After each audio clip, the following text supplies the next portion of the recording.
Hi, my name is John Massey. I work for SAP. In my role, I look after leadership development, which means that I work with leaders across our entire organisation, inside the digital and mid-market sales, and non-sales as well, because the operations side and all the pieces that work with sales also come under my remit and our team's remit.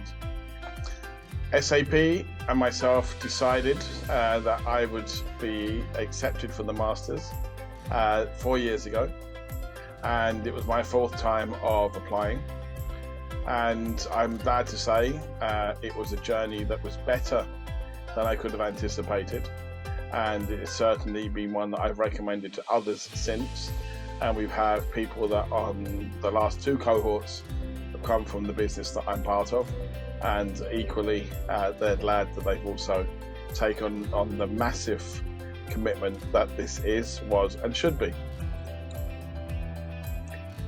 Initially, I just wanted to do a Masters, and part of what was behind my thinking was that in sales transformation and the organisation it was relevant, but I just had this nag. I didn't study until primary degree until I was 37, so I still had an itch. And as a direct result of that, it wasn't just the itch. What I realised was because I'd left school too young, that the whole piece around learning had become something very important in my life. And I'd always felt that there were opportunities I'd missed as a direct result of not having the Masters. Although initially probably the primary degree was the key. What I learned in between the two of them was it was about learning. It was about to keep learning. It was about to keep building a bridge that you could be better, but actually it's about staying relevant. It's about trying to anticipate. And transformation was the new buzzword that was happening, and digital being another part of that. So this fitted quite nicely. And I'd also worked closely with Axel on a number of different learning projects at different times where my background was sales. It wasn't specifically around the learning, and as a result this just was a nice fit for both, for myself and for the organisation. And in terms of my role, I felt that I could amplify the learnings and trainings that I took from the Masters into my job, so it was very relevant for my job. All the modules are interesting, but the one that stood out for me, probably because it's more natural for me, was the coaching module. And what I learned through the coaching module, and fair play to Angie, was I thought I was a good coach. I'm also certified as a coach through the International Coaching Federation. But there were some of the things that we did during the coaching module, and I know we didn't have the experience that my newer colleagues have had with horses, but the principles of what we did was getting the feedback from the people who had been coached, and then also being and analysing your own coaching and seeing what I did as a coach, and reflecting and really taking the time to reflect, not just on that, but the way it was taught through with Angie and through the training, but also with the ICF, and just seeing that those different pieces that come together as part of it. So the coaching was always going to be the one that I enjoyed the most, but equally it also tested me the most. Followed very closely to the writing. In some ways I'd rather the writing had been done a little bit quicker, because I probably lost marks early on because my writing skills, although not perfect today, were better by the end, I hope, from many respects. So coaching was my number one, and then the written skills would be number two. That's the most difficult question, because we did our sessions as hybrid. So my most favourite part would have been the very first weeks that we were in sunny London and we were all together, because that would have been for me the essence, because when you're with other people and you challenge other people, you learn the most. I think going back at the end of year one and actually sharing what we'd learned, I think of the sessions that we did, the realization was, wow, we've a lot more to do, and it's great from learning from the other people and the different perspectives, because the different perspectives challenge us to be better, but also challenge us to think differently. And for me, that was the best part. If I'm completely honest, the highlight, which is a little bit different, was we won the award. Myself and Dara Power worked together. He was from a different cohort, but we came together to build Take 10, which is something we used internally. And you'll see behind me the Peter Quitten Award. And it was the night that we did that where I realised the importance of learning, of the reach and the extension, but also the difference that the masters had made in how I behave, in how I think, and how I operated in my job. So there were so many positives, but that was probably my favourite piece, which was slightly afterwards. But it took from something we did as part and parcel of, this is one of the things we're going to do through action research, and we've carried on. And even today, we have had our first executive board member take part. So I'm really proud of that, and we've carried on beyond the masters and beyond the award-winning performance from Mr. Quitten. We've still, 1 year on, we're still live with the program. So I think that piece, that learning is a permanent part of me, and recognizing it. And I think it's the recognizing it is the difference. I think it's always been there, but that intentional piece is the piece that really I took from the program. The barriers, I guess, I didn't really think about them too much because it was my fourth time to apply. And on the third occasion where I did get approval, it was too late because my manager approved after the program had been kicked off. So I was very annoyed. So when we got to the fourth time, I was just so, I felt I'd overcome all the barriers. The barriers was the cost. The barriers was, well, is it relevant? The barriers are all internal, none of them external. And my wife and family were amazing because they just said, listen, you want to do it, please go and do it.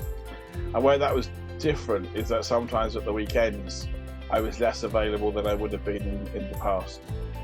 And again, I've grown up children at this stage. They're all now in their 20s as of last Saturday.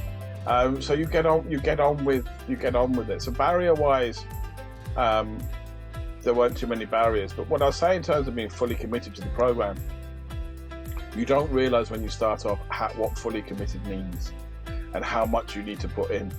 And then you have a choice. You have a choice to just do the bare essentials, or you have a choice to do your best. And I think, as I saw with most people, their endeavours were to do their best. And I'm working with a couple of people at the moment who are currently going through the current program, and I check in with them every now and again, and you can just see the smiles sometimes on their face and the frowns on their face, and am I going to get this done? Can I get it done right?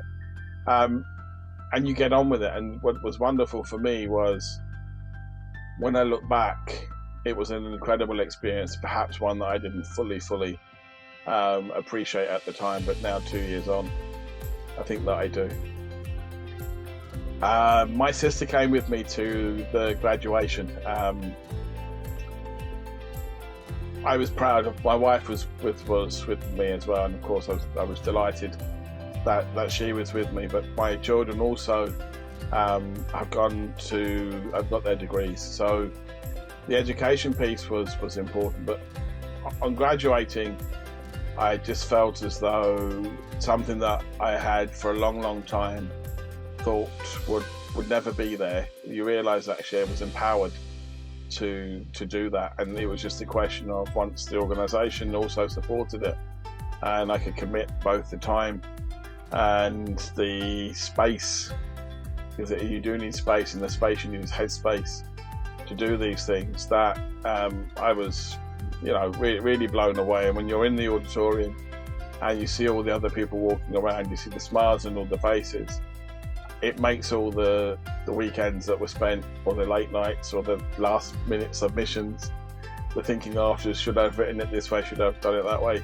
it makes it also worthwhile. And I think that where the masters are different to the primary degree for me, although I think as an older person you learn in a different way and you have a different appreciation, was that constant learning that I'm doing as a result afterwards.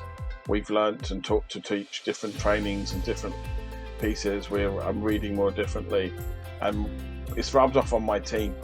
And for me, that's kind of that feeling after the graduation, is that reflection in terms of how much I had changed. And I thought I was a good employee beforehand, and I thought I was dedicated and committed beforehand. And what I realised, and even changing roles and changing responsibilities, is that you bring all of this with you. So it's a very, very warm and a very welcome and a very enjoyable feeling when I graduated. It's a great question, and I mentioned Angie earlier. I could mention Phil. I could mention a number of the different people around Consalia and the great work that they did to encourage, to support, and help me through. But one of the things that was said very early on is it would have an impact on your career. It certainly has had an impact on me from a career perspective. I'm still doing the same job, but I'm managing people, managing a team again. That team will expand once more from a conversation I had with my manager last week, where he has taken on more responsibilities. But for the organisation, I think the organisation probably more than anybody else has had the benefit. I'm better at my job. I'm thinking differently. The more times you spend either coaching, mentoring or training people, the more we brought that type of style, that action research style, that let's do something out of this style. And it's just as an example, a young lady who delivered a training last week twice. She has to deliver 8 sessions. She's not in the learning organisation, she's in a different part of the organisation, but she evolved a training for women in business. And what she basically said was 50% of women leave the organisation in this industry by the age of 35. So the training's about a sustainable career for women. And I'm thinking to myself as I was sitting here at the weekend was, wow, that young lady has now delivered a training. I'm facilitating. She's in the delivery mode. You wouldn't know it's her first time. You wouldn't know that in behind I'm just orchestrating. So it gives you confidence. It gives you confidence to say, what's the worst that can happen if I get this wrong? So now all of a sudden 16 people being trained to go through that training, plus me having the confidence to do it, I can do that with more. So when we are trying to change the model as an organisation to reduce cost, being able to utilise and come to different ways of coming to the same answer and do more with less, that's what it gives back to my organisation. Because if I can do this with one person, I can do it with more than one. And already my team, 3 of them are of the 16 people on the training, are on this. So they will train that as we move forward.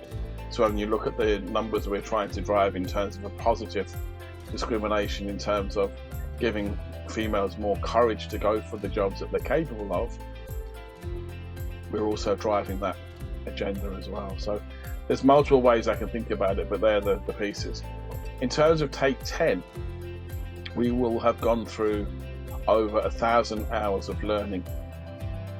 1,000 hours of learning delivered from people actually having consumed the training. So that's measuring actual time they stay. If they go and stay for the 10 minutes, or they stay for the 9 minutes or the 8 minutes. We've gone through 1,000 hours. And that was low cost to SAP. My time, Dara's time, these wonderful drawings, but equally the time of the people, the 160 odd people who have shared their insights. So big impact, big impact. Get ready to change. Get ready to be changed. Get ready to be open to change. Get ready to lose and gain in the same breath. And get ready to be under so much pressure that the pressure is almost too much. And then get ready to be totally overwhelmed and satisfied and happy that you got through each module, that you got through each year, and that you graduate with a master's in transformation. And we can call it sales transformation, which obviously it is, but in transformation, because you can apply this not just to sales, whilst everybody might say we're always selling, But you can apply these skills. You can apply these skills so many different ways. But you'll start applying them before you finish, before you have your masters. And this is what I will tell people, and anybody who has spoken to me, I've told them this is a hell of a commitment, and bigger than you realise. And one of the young ladies are doing it at the moment with two children, and one of them smaller than the other, younger than the other, should I say, and seeing her pleasure and her joy and her pain. And so I'm walking through with her at the moment just in terms of keep the faith. But each time she finishes, and each time she gets a mark back or something else back, you see the look on her face, and you can see that sense of achievement. So I'm glad, and I will continue to push this out. Similarly, colleagues from the UK were looking at running a program, and they're running an MBA program or a mini MBA program with the UK, which will affect a lot more people. There's government funding, but they're working with Phil and yourselves in Consalia. So my piece to everybody and anybody, if you want to be better, you have to invest, you have to be intentional. So these are the programs that we should be driving throughout our organisation and all organisations. But you never stop learning. And I think that is the biggest message that I give to anybody from this. So I'm pushing people. Axel will tell you, regularly gets the email from John saying, please add this person, add this person, add this person on copy. And a number of them have taken up the offer when they've had the chance to participate. Thank you all. Thank you, Consalia. Thank you, Axel. Thank you, SAP. And thank you, North Middlesex University, because I graduated.